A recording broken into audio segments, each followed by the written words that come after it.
hey, I didn't see you there. Hi, my name's Spencer Estes. I'm a small-time chef, and I'm here to teach you how to make seafood ramen, specifically scallops. So first thing you got to do is you have to preheat your oven, whether a toaster oven or a regular oven, doesn't matter, to about 400 degrees. Then what you're going to do next is you're going to take your scallops and you're going to unwrap them, of course. Now you can use frozen scallops, you can use fresh scallops from the grocery store, you can even catch them yourself, it's up to you. I just bought a few, about 3/4 of a pound from the local Roughs. What you're going to do is you're going to take a little paper towel right here, just going to plop them right down and you're going to pat them dry.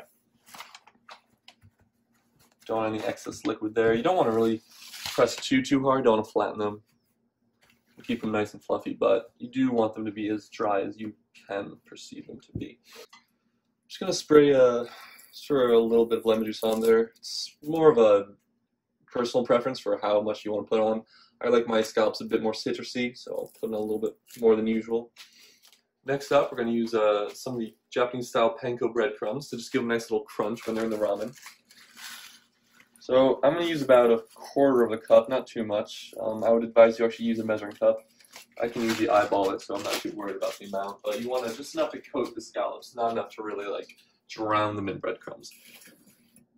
Nicely coated. Not too much, just enough to give it a bit of a crunch, right? Next up, we're going to start the soup base. So I'm using shrimp ramen for this. You can use any type of seafood ramen, whether it's shrimp, just general seafood, crawfish. They may even make squid ramen. I've never encountered it, but I'm sure they make it. So the 3 components you're going to need that you'll find in every single ramen packet, well, there's some variability there. You might find some dried vegetables and such, but so you have the noodles, comes in later. Then you have the soup base, which is the sauce packet here, along with the powder here. All right, next thing's up. You're gonna use a bit of water.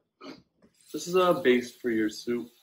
I need some semblance of liquid, whether it's water or you can use seafood stock at home if you want to really make it a bit more gourmet. Turn up the heat to about medium-high. I like to put it between the 6 and the 7. It's just a personal preference. You can put it a bit higher if you're impatient.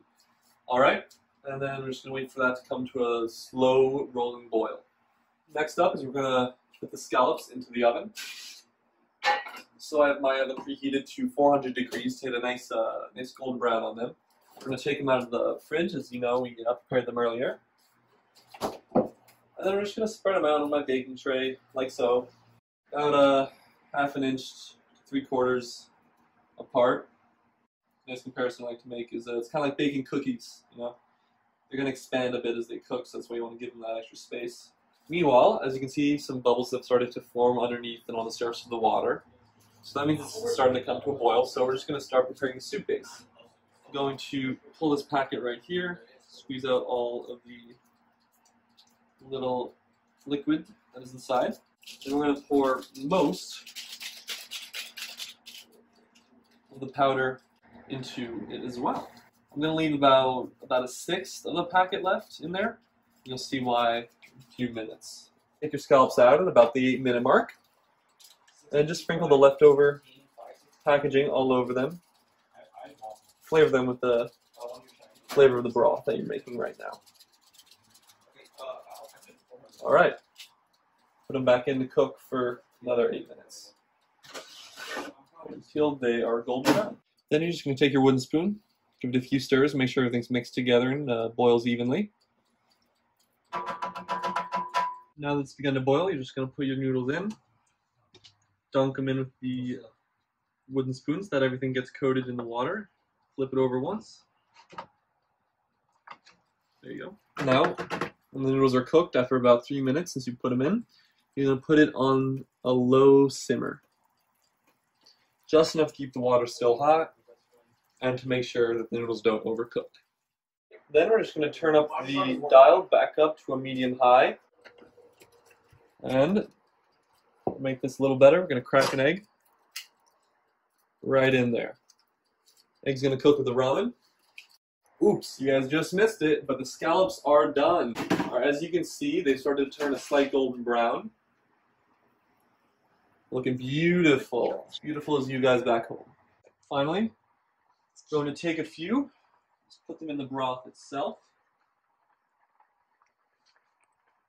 while the egg cooks.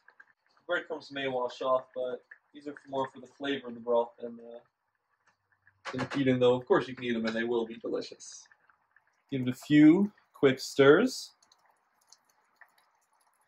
And it looks like your ramen is ready to go. Your scalloped seafood ramen with a beautiful egg on top and ready to eat.